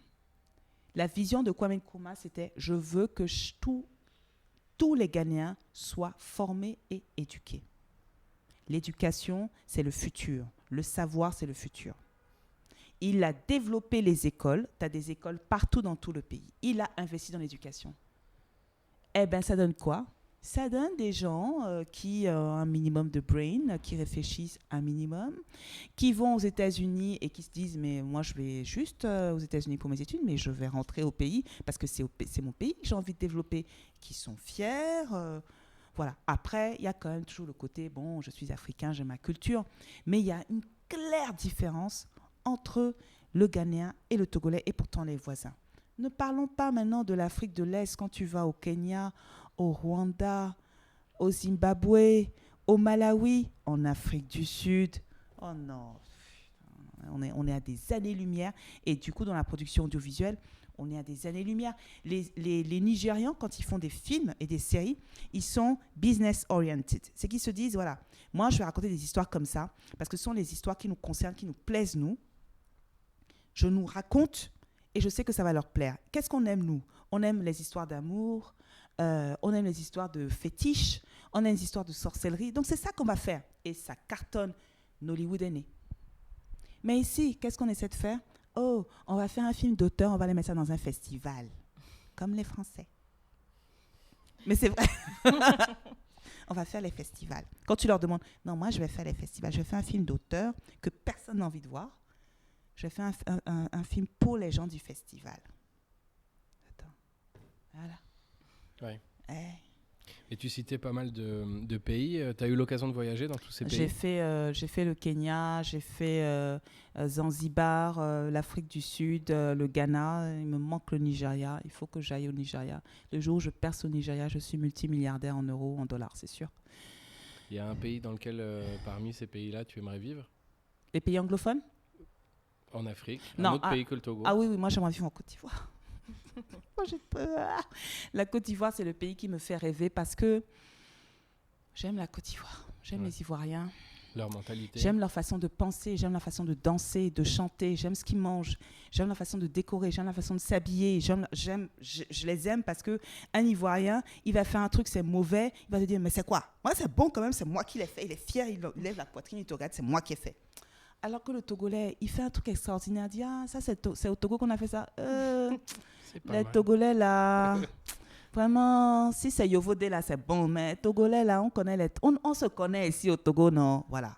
Alors que les Ivoiriens, ah non, ils sont fiers, quoi, ces gens-là, mais j'adore. Et donc, dans mon métier d'artiste, à chaque fois que je vais à Abidjan, ça grouille, quoi, dans ma tête, ça fume. J'adore. La première chose que je fais quand j'arrive à Abidjan, j'arrive à l'aéroport, la première chose que je fais, c'est manger à Tchéké. Où est-ce qu'on peut manger à Tchéké, poisson là-bas? J'adore, même les simples, tu vois. Ils ont compris, ils font les maquis. Le maquis, c'est un petit restaurant populaire, très simple là. Eh ben, tu peux aller manger dans les maquis là-bas. C'est en plein air, on mange dehors, on s'en fout de la salle climatisée. Pourquoi manger dans une salle climatisée? On vit en Afrique, il y a du vent. On mange dehors. Ils pensent à te préparer des petits lavabos pour se laver les mains. On est en Afrique, des petits lavabos pour se laver les mains, c'est propre. Et tu manges local. Voilà. Non. Ici, c'est quoi? On va te mettre des meubles La Roche-Beaubois, on va mettre de la clim, on va faire une macédoine de légumes. Et là, on dit, ah, un peu de saumon fumé, ah, là, c'est top. Attends. Et on va mettre du temps à te servir aussi. Ça, c'est très important. Ça, c'est très important. À la locale. Pour toi, la Côte d'Ivoire, c'est le pays qui bouge le plus, qui est le plus en avance? Oui. Avec le Sénégal, ce sont les deux pays qui avancent bien. Le Sénégal me parle moins parce que je ne me sens pas à l'aise dans les pays où l'islam est très présent. Ça, c'est juste moi, c'est personnel. Je ne me sens pas à l'aise dans ces pays-là. Et parce qu'on parle beaucoup le Wolof, comme ici au Togo. C'est un handicap. Quand tu vis au Togo et que tu ne parles pas bien le Mina, c'est un handicap parce que les gens n'ont pas cette compréhension fine du français. J'expliquais tout à l'heure que la masse populaire, ils vont à l'école jusqu'au CM2 maximum, c'est quand ils vont à l'école. Donc, le français, ils le parlent approximativement. Quand tu parles, tu n'es pas sûr de ce qu'ils comprennent. Pareil au Sénégal, à Dakar, ils parlent beaucoup de dialectes, ils parlent le Wolof, tout ça. Donc, tu n'es pas sûr de ce qu'ils comprennent. En Côte d'Ivoire, il y a tellement d'ethnies que tout le monde parle le français. Ah, moi, je suis bien là-bas. Oui, et du coup, forcément, dans la communication, ça se ressent dans les échanges, puisque la communication c'est plus fluide. Ils ont leur français ivoirien, ils ont transformé le français, c'est beau, j'aime comment ils parlent aussi. L'accent. Ah, l'accent, et puis les mots, c'est très imagé. Tu m'as mis dans pain, tu m'as mis dans des draps, tu m'as mis dans des problèmes. Voilà, c'est une expression, tu m'as mis dans le pain. Mais pourquoi dans le pain? Tu vois, le pain, voilà, exactement, c'est ça. Voilà. Et compris. Du coup, Côte d'Ivoire et côté anglais, Nigeria? Non, Nigeria, je ne me vois pas vivre là-bas, juste pour le business. Ouais. Vivre, moi, je me verrais bien vivre à Cape Town. J'adorais Cape Town. Afrique du Sud? Ouais, c'est ça. Hein. Le Cap, mais non, quand je disais Nigeria, c'était dans le sens pays qui bouge le plus. Pays qui bouge dans ce sens-là. Chez les anglophones? Ouais. Bon, l'Afrique du Sud, c'est un peu à part. C'est à part, mais dans les autres... Nigeria, effectivement, ils sont 200 millions d'habitants, donc c'est difficile de comparer. Ouais. forcément Nigeria, mais Kenya, ça bouge, Rwanda, ça bouge. Ce sont les 3 pays qui me viennent, mais si, il y a plusieurs pays qui bougent là-bas, quand même, contrairement à chez nous. D'accord. Et toujours à propos du Togo, puisqu'on parle de lui, tu es la première personne dans nos entretiens qui parlait des événements au moment où tu as quitté le Togo, donc je crois que tu avais 15 ans. C'est ça. En Tu as calculé mon âge. 92. Non, mais je ne dis pas ton âge. J'ai dit mais qu'en non, 92... Tu as calculé parce que j'ai dit la date de naissance au début. Mais je peux dire mon âge, il n'y a pas de problème, j'ai 41 ans. Ouais. Pas de problème avec ça. Je dis partout. Donc oui, effectivement, j'avais 15 ans. C'était en 92. C'était la période de la fameuse conférence nationale où les étudiants... Pour la première fois, les étudiants se levaient de Lomé, ils voulaient une nouvelle constitution. Donc, à l'époque, c'était le papa Gnassingbé Beyadema qui était au pouvoir. Et ça ne l'a pas fait comme ça. Donc, les militaires sont sortis, les militaires ont commencé à tirer un peu partout. Et quand ça a commencé à tirer vraiment un petit peu. Parce que je sais pas, imagine, là, on est là, on est à Baguida, et puis t'entends des balles, ça tirait partout. Donc là, on a dû fuir comme ça. Voilà. C'était une période très difficile, il y a eu pas mal de morts, pas seulement chez les Togolais, des expats aussi. Je me rappelle, mon frère avait un ami, un petit Français, là, Nicolas, qui a reçu une balle perdue alors qu'il était dans sa chambre. Ouais.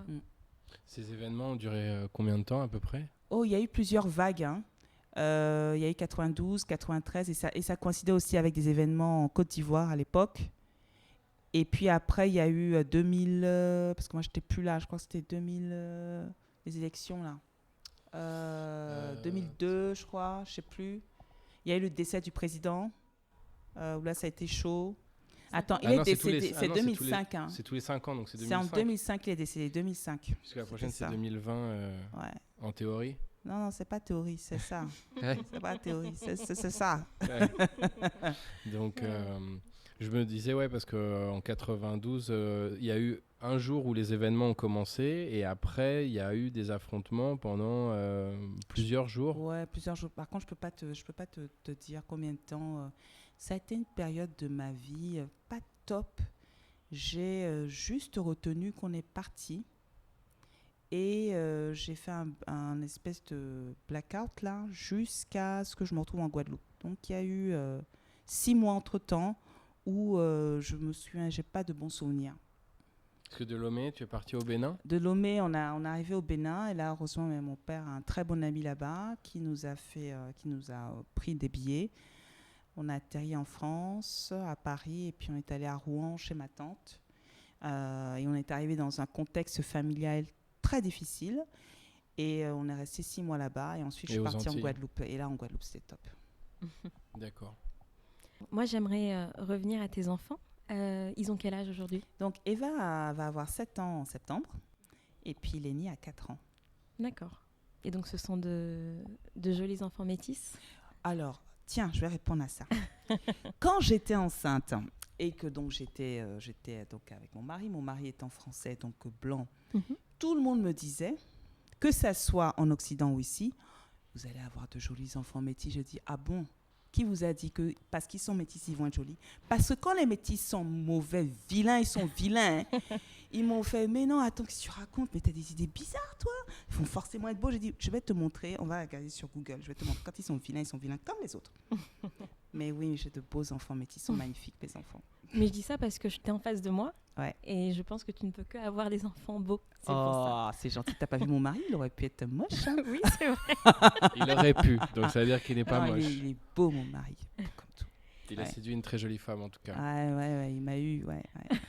Je ne sais pas si les gens l'entendront, mais je pense quand même tu as un charisme assez impressionnant. C'est vrai ? Ouais, je t'assure, ouais. Ouais. Je te dis c'est vrai, mais on m'a souvent dit c'est vrai. Donc finalement, j'ai accepté maintenant.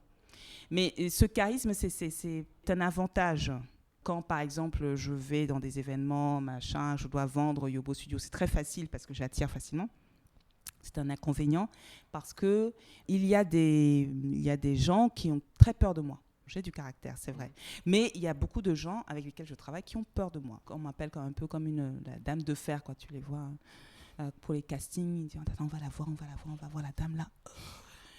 J'ai perdu mes moyens, je suis venue à un casting, je vous ai vu, mais quand je vous ai vu, j'ai perdu mes moyens. Et donc, j'ai Maddy Foltek, qui est ma scénariste favorite, là. Maddy me dit toujours, mais Angela, tu sais qu'ils ont peur de toi. Essaie de sourire un peu, sois gentille. Je dis, mais... Je suis gentille. Je suis naturelle. Elle dit, non, ne sois pas naturelle. Fais semblant. Fais-en trop. Voilà. Donc oui, on m'a souvent dit ça. C'est peut-être ça aussi qui fait ma personnalité. Je fais pas exprès. Hein. Je te le dis, je fais pas exprès. Non, mais on sent que c'est naturel. spontané. Ouais. Et je me dis qu'en tant que femme noire, ça doit être quelque chose qui t'a aidé d'avoir ce charisme. Oui. Le crâne rasé aussi. Parce que là, ils ont poussé. Le crâne rasé, ça... Parce que je peux te dire, j'ai une période d'errance capillaire. Quand j'étais enceinte de ma fille, elle est métisse. Je ne sais pas comment ses cheveux vont sortir. Ils peuvent sortir lisses, ils peuvent sortir très crépus, ils peuvent sortir bouclés, je ne sais pas. Donc, je me dis, dans le cas où ils sortiraient très crépus, il faut que je me prépare et que j'apprenne à m'occuper de mes propres cheveux qui sont très crépus.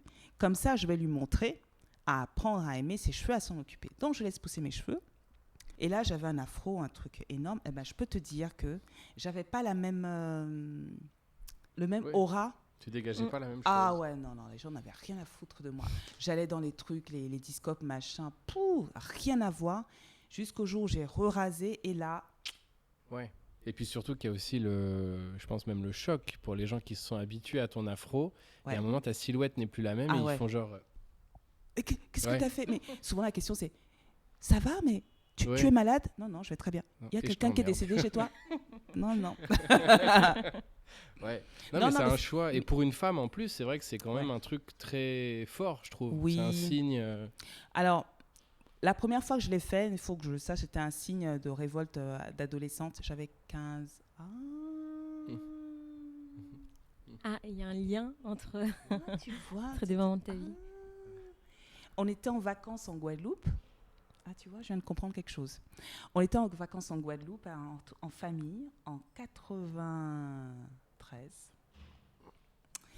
Et j'étais défrisée. Donc, moi, j'ai toujours détesté le défrisage. J'ai toujours détesté les coiffeurs ici à Lomé. J'avais les cheveux crépus. Et puis, un jour, ma mère m'a emmenée chez un coiffeur. Et le coiffeur a décidé que les cheveux crépus, ça n'allait pas. Il m'a mis du défrisage sur la tête. Et comme j'ai un crâne super sensible, ça m'a brûlé. Donc, j'ai des mauvais souvenirs du salon de coiffure. On arrive en Guadeloupe, ma mère me dit, bon là, on va t'emmener chez le coiffeur, tu fasses un truc pour tes cheveux, faut coiffer, tout ça. Elle m'emmène chez le coiffeur le plus cher de la Guadeloupe. Il va te faire une super coupe, c'est le meilleur de la place. Elle s'en va. Quelle idée. Jamais elle aurait dû partir. Le coiffeur me regarde, il dit, qu'est-ce qu'on fait? J'ai dit, vous prenez la tondeuse, vous enlevez tout. Il me fait, ah bon? Je dis, ah ouais, enlevez tout.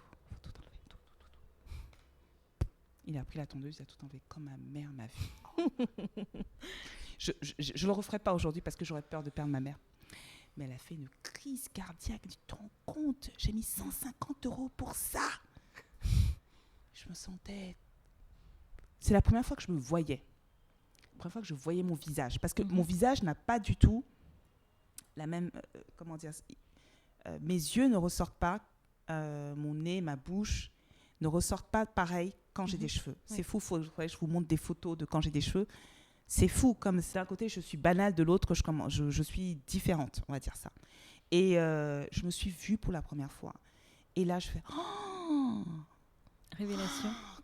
Comment tout ce temps je me suis embarrassée, ça c'est ce qui me va le mieux. Ça ne va pas à tout le monde. L'afro ne va pas à tout le monde. Les cheveux lisses ne vont pas à tout le monde. Les cheveux frisés ne vont pas à tout le monde. Moi c'est ça qui me va. C'est mon style. Voilà. C'est vrai qu'il faut faire une confidence, ça va également très bien à Dédé. C'est vrai, oui, mais tu sais que ça se voit. En fait, parce que pendant longtemps, moi, ma mère m'a défrisé les cheveux parce que c'était comme ça qu'elle faisait, qu'on lui a appris. Voilà. Et il y a eu un moment où j'ai décidé d'arrêter de les défriser et de découvrir en fait mes cheveux naturels. Donc je me suis rasé la tête. Tu as fait le big shop. Exactement. Ouais. Et pareil, pour moi, c'était une révélation en fait. Ah ouais. Et j'ai découvert que mes cheveux étaient beaux au naturel. Ouais. C'est clair. Non mais et puis, ça se voit. Et puis, tu as un visage, tu as un regard où on voit tout de suite que les cheveux courts, ça te va super bien. C'était pareil pour Carmen, paix à son âme. Carmen, elle portait beaucoup de tissage, de perruques et tout. Et à l'époque où j'étais dans cette période d'errance capillaire, je faisais même des petites conférences ici sur le cheveu crépus, à l'époque où c'était vraiment quelque chose de bizarre ici. Oui. Et elle m'entendait parler et elle m'a dit, Madame, je crois que je vais tout couper, je vais le faire. Je suis motivée là, je dis, mais tu vas voir le jour où tu vas le faire, tu vas ressentir l'eau couler sur ton crâne, tu vas ressentir, tu vas avoir des sensations, que ton mec va pouvoir mettre sa main sur tes cheveux sans que tu aies peur, tu vas voir que ta vie va changer. À partir de ce jour-là, c'est devenu une nappie Engagée. qui faisait des coiffures, des styles. Oh, elle m'a dit, mais plus jamais je mets un truc sur ma tête, plus jamais. Voilà. Et justement, en tant que femme, est-ce que c'est difficile d'évoluer dans le milieu où tu évolues et puis à Lomé, tout simplement, au Togo? J'ai fait une vidéo il n'y a pas longtemps, j'ai fait une interview sur L.ci où je disais que j'évoluais dans un monde de misogyne au Togo. Bizarrement, les femmes ont beaucoup réagi, pas beaucoup d'hommes. Et c'est marrant que tu m'en parles. Aujourd'hui, j'ai un message d'un homme, un Togolais, qui me dit que cette vidéo l'a choqué, ça lui a fait beaucoup mal parce que lui, depuis petit, il passe à serpillière, il est à la cuisine, il fait tout, il a toujours tout fait. Et il ne comprend pas pourquoi je lui dis qu'au Togo, c'est un pays misogyne. Je lui dis, mais attends, parce que tu fais partie des 0,02% de Togolais qui ne sont pas misogynes, je ne dois pas dire que le Togolais est misogyne. Je suis désolée, le Togolais est misogyne. Ça change. Pourquoi ? Parce qu'on a une super nouvelle génération de jeunes qui voient la vie autrement. Ils ne sont pas assez nombreux. Ça change très lentement. Et pourquoi je dis très lentement ? J'ouvre une parenthèse. J'ai fait encore une conférence il n'y a pas longtemps sur l'égalité, la parité homme-femme. Et moi, je barre parité, je dis l'équité homme-femme. On va à l'université de Lomé, où là, il y avait un parterre de scientifiques, garçons et filles. Il y a un garçon qui lève la main et qui nous demande, mais madame, quand vous êtes ici, là, à faire la conférence, ou bien que vous voyagez, qui s'occupe à la maison de vos enfants ? Comment est-ce que vous pensez bien éduquer vos enfants si vous n'êtes pas en train de vous occuper d'eux ? Voilà, un petit jeune de 19 ans qui pense comme ça. On est dans un pays où la femme, sa place, c'est dans la cuisine, à la maison, derrière un bureau en tant que secrétaire, assistante d'eux, et très souriante, en talons, complet pagne, avec la perruque si possible, discrète, qui va à la messe le dimanche, qui aide tous ces, comment on appelle ça là, les gens, les frères et sœurs de l'église, qui s'arrange pour entrer assez tôt le midi pour superviser la cuisine, si ce n'est pas elle qui l'a fait, et le soir, qui s'occupe de ses enfants. Elle peut travailler, mais elle ne doit pas oublier son boulot de femme. Voilà. Pendant ce temps, le mec, lui, il rentre quand il veut. Et quand il rentre, il faut que le repas soit fait. Et il faut que Bobonne, c'est le terme, il faut que Bobonne aussi, après avoir fait tout ça, elle assure au lit. Parce que si elle assure pas au lit, il va lui dire clairement, mais moi, je vais en trouver une deuxième qui va assurer. On est dans un pays, vous ne le savez peut-être pas, mais moi, j'ai découvert il n'y a pas longtemps, où la polygamie est autorisée. Je ne le savais pas. Tu regardes toute la carte là, la carte à part les pays musulmans. Les autres pays, c'est pas autorisé, tu arrives au Togo, c'est autorisé ici. Voilà. Donc tu peux prendre une deuxième femme, une troisième femme, machin. Voilà comment on est, nous, ici, les femmes au Togo. On a rencontré des gens dont le père était polygame, ouais. On a rencontré 2 ou 3 personnes qui nous ont dit ça. Et c'est vrai qu'on n'avait jamais été confronté à des personnes de nos âges dont c'est le cas. Et c'est vrai que c'est assez surprenant parce qu'en plus de ça, ils en parlent de manière... ils en parlent spontanément, mais on sent qu'ils ont quand même un regard là-dessus où c'est bizarre. Ils sont pas à l'aise. Ouais, exactement. Voilà. Ils disent, il y a mes frères de la même maman, et puis il y a mes frères de papa. Et quand on lui parle de t'es marié, il dit non, mais et combien de femmes tu voudrais avoir ? Une seule.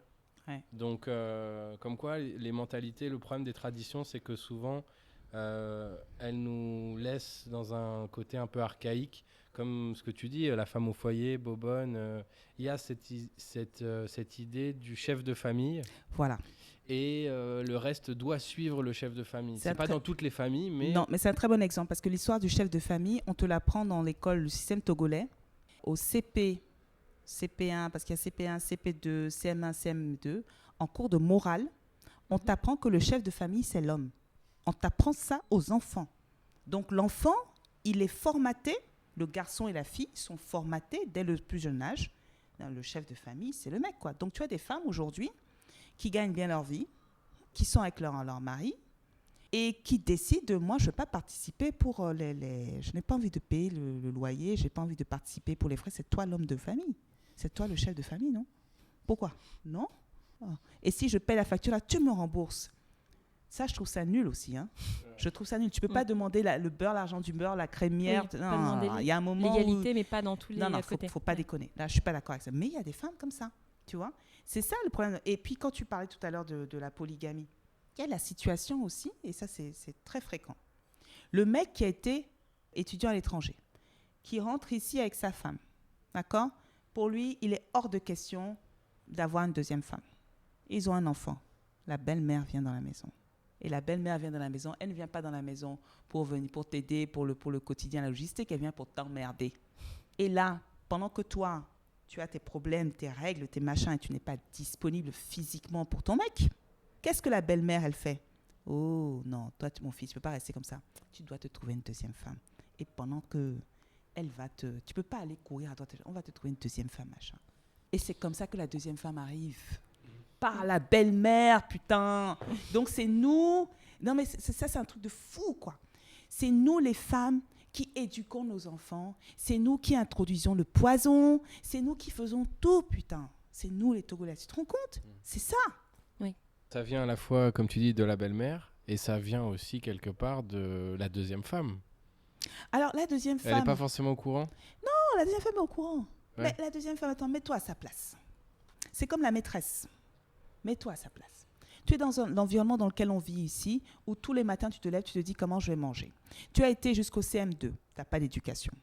On t'a éduqué en te disant tu dois être soumise, secrétaire, nanana. Et là, on te dit, bon, il y a un monsieur qui veut te prendre comme épouse, qui va te faire des enfants, qui va t'offrir une maison, et tu vas pouvoir faire ce pourquoi on t'a toujours éduqué, dans un pays où la polygamie est autorisée. Mais pourquoi tu vas dire non? Je te dis, quand tu l'as dit tout à l'heure, qu'il faut comprendre. Ça, j'ai mis du temps. Putain, ça m'a mis du temps à comprendre comment ça fonctionne ici. Quand tu comprends comment ça fonctionne, tu arrives plus facilement à expliquer à la personne, en fait, ma copine, tu as d'autres options. Tu as d'autres possibilités qui sont encore plus sympas. Tu le sais juste pas, je vais t'expliquer. Voilà. Et toi, est-ce que tu voudrais éduquer ton fils comme ta fille, de la même manière? Développe, je comprends pas ta question. Enfin, je suis pas sûre de la comprendre. Quelles valeurs tu vas inculquer à tes enfants? Est-ce que tu vas, par exemple, élever ta fille dans le féminisme comme tu vas élever ton fils dans le féminisme? Ah oui. Dans mon féminisme, dans ma conception du féminisme. Ma conception du féminisme, c'est l'équité homme-femme. Un homme n'est pas une femme n'est pas un homme. C'est ça mon féminisme. Oui. Mais on est égaux en droit. Voilà. Mon petit garçon, il n'y a pas si longtemps que ça, mon petit garçon est en train de pleurer. Et puis son grand-père lui dit « Ah non. Un homme ne pleure pas. Un garçon ne pleure pas. » J'ai dit « Tais-toi. Tu peux pleurer autant que tu veux. Ne dis jamais ça, mon fils. Tu as le droit de pleurer. C'est ton droit. C'est pas parce que c'est pas parce que tu pleures que tu n'es pas fort. » Et je retourne ma fille, où on lui dit « Ah là là, qu'est-ce que tu es jolie. Une jolie fille, ça ne pleure pas. » Non. C'est tous ces trucs-là. Alors, tu vois, mes parents, ils font comme ils peuvent. Ils ont été élevés là-dedans. Ils font avec leurs moyens. Tu vois, comme tu disais tout à l'heure, les parents, ils font avec ce qu'ils savent faire. Moi, je me bats dans cet environnement hostile togolais de misogyne où j'enseigne des choses à mes enfants, mais dès qu'ils sortent de la maison, ils entendent d'autres choses et ils reviennent à la maison et puis ils me disent « Ah oui, mais maman, je dis, ah, non, c'est pas comme ça, c'est toi. On va parler, c'est pas comme ça. Mais maman, ils font tous comme ça. » J'ai dit « Oui, ils font tous comme ça, c'est maman qui décide. »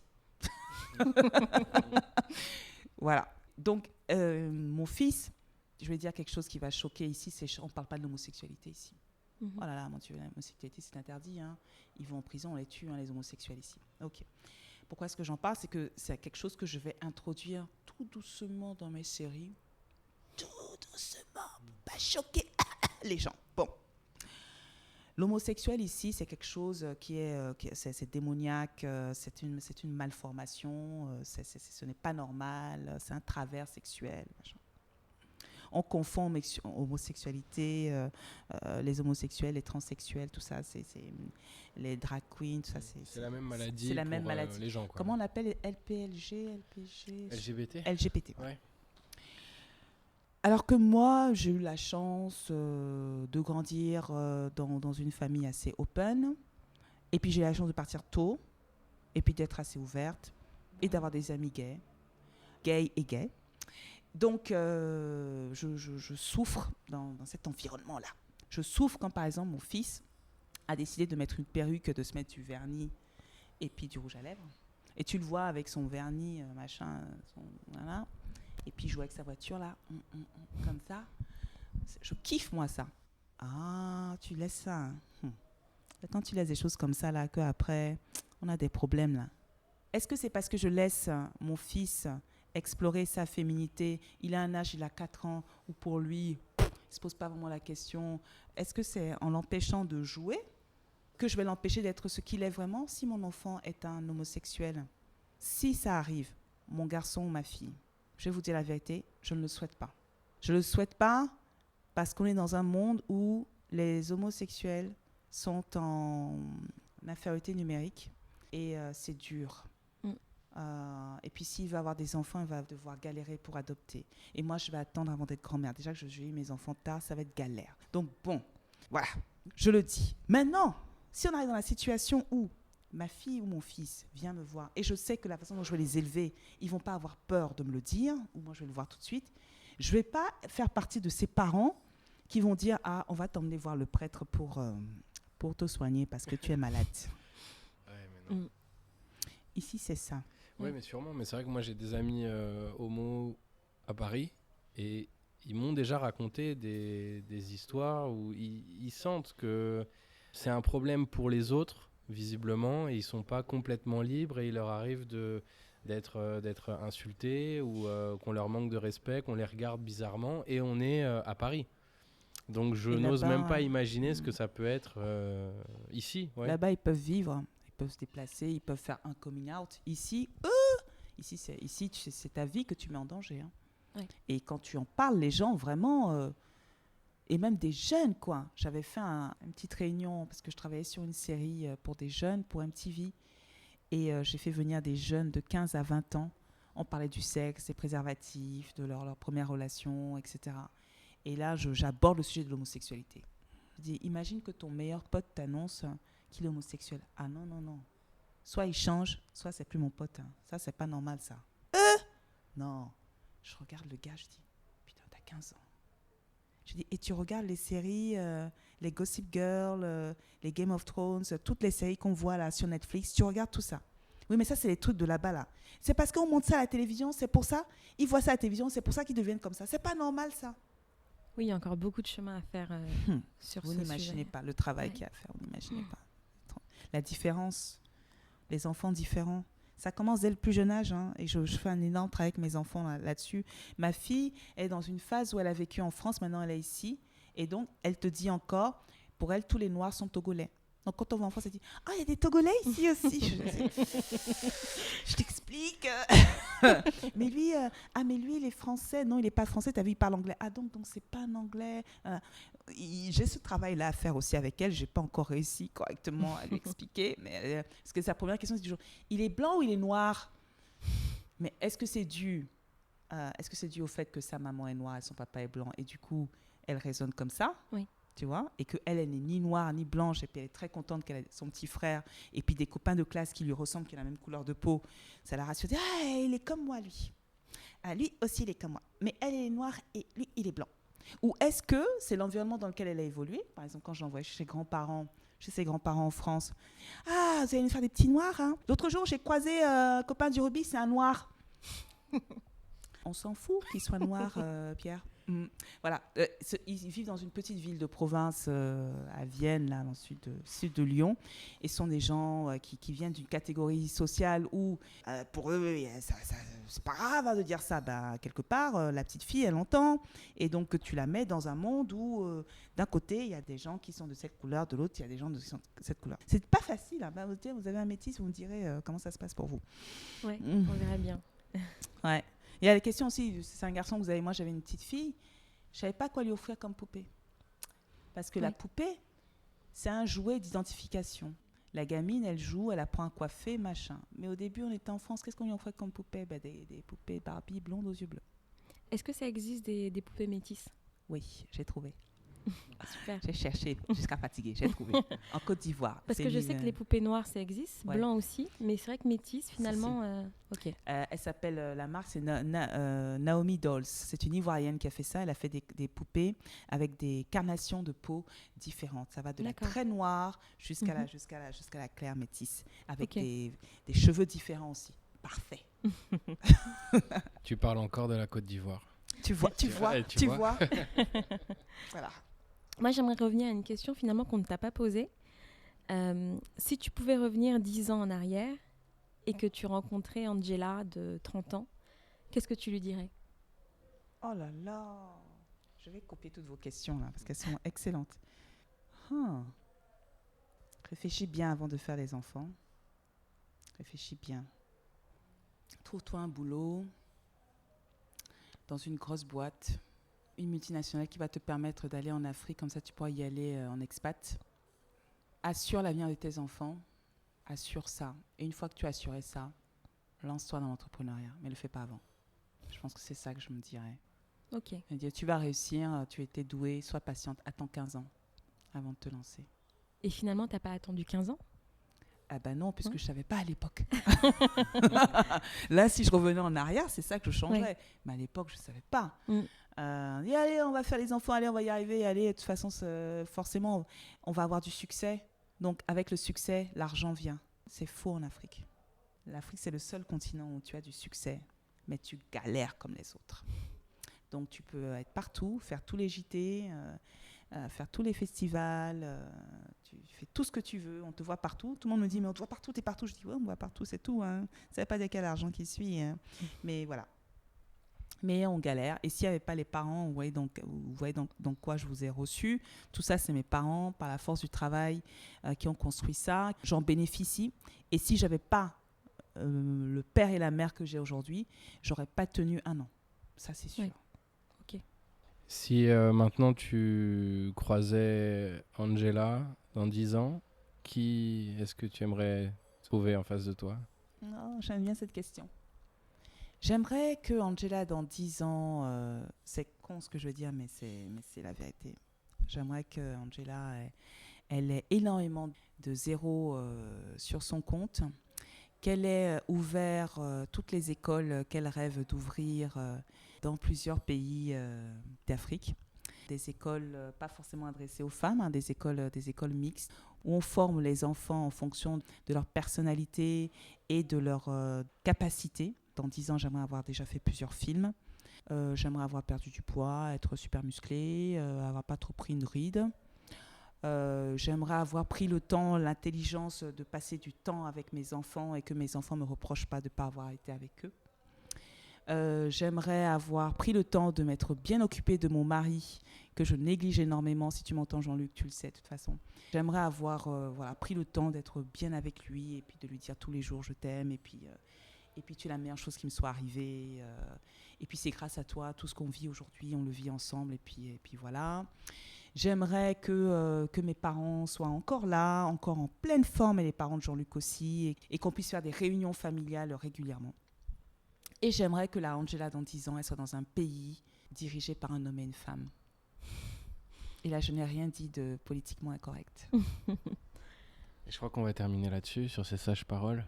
Oui, tout à fait. Parce que si vous continuez là, moi, je ne vais jamais arrêter. Hein. Oui, c'est pareil, on pourrait continuer aussi, mais par souci d'équité, avec les hommes, Tout à fait. il n'y a pas de raison que les femmes, elles parlent plus. C'est vrai. C'est vrai. Mais pour finir, j'aimerais juste poser une question. Je me doute un peu de la réponse, mais j'aimerais quand même l'entendre de ta bouche. Pourquoi Yobo Studio? Oh oui. Yobo, ça vient de Yobo, Yovo, Ameibo, les personnes de la couleur noire, Oui. Mina. Donc, on a voulu faire un jeu de mots avec le duo Jean-Luc et Angela, Yobo, qui Ibo. sont blancs et noirs. Et puis, le noir et blanc, le cinéma. C'est pour ça que Yobo Studio est Ok. né. Et est-ce que les gens qui t'auront entendu peuvent te contacter par Yobo Studio, justement, s'il y a des comédiens français de 33 ans avec une moustache qui n'ont qu'une envie, c'est de retourner en Afrique et pourquoi pas d'aller tourner en Côte d'Ivoire ou dans un autre pays? Fais la queue. Il y a déjà Ouais. Jean-Luc qui me supplie tous les jours de jouer. mais oui, tu sais, j'ai déjà été démarchée par un comédien qui s'appelle Sébastien Sagori, qui lui rêve de tourner en Afrique. Donc, il a joué déjà dans Brouter.com. Il est venu passer un casting. Il était tellement motivé pour tourner dans Oasis. Donc, oui. Tu sais, sur le continent d'Afrique francophone, on a très peu de comédiens caucasiens professionnels. Souvent, on prend des gens, des voisins, des copains qui jouent super mal. Donc, il y a de la place, hein. Il y a de la D'accord. place, ouais. Et le contact, du coup, il y a un site internet ou une page Il y a la page Facebook de Yobo Studio. Donc voilà, donc vous tapez, envoyez un message et en ou général, une bande démo? il y a une bande démo, exactement. Il y a quelqu'un qui répond toujours. Ça Voilà. marche. Eh bien, merci beaucoup, Angela. Merci à vous, c'était super. On m'a posé plein de questions que vous m'avez jamais posées. Avec plaisir. Merci, Angela. Merci. Merci d'avoir écouté cet épisode. Si vous avez aimé, n'hésitez pas à en parler autour de vous, vous abonner, nous mettre 5 étoiles sur Apple Podcast. C'est comme ça qu'on va grandir et amplifier l'écho des voix du Togo. Vous pouvez aussi nous suivre sur nos réseaux sociaux. Instagram, Facebook, Twitter, YouTube. Akpelo, ça veut dire merci en évé. À dans 2 semaines pour le prochain épisode.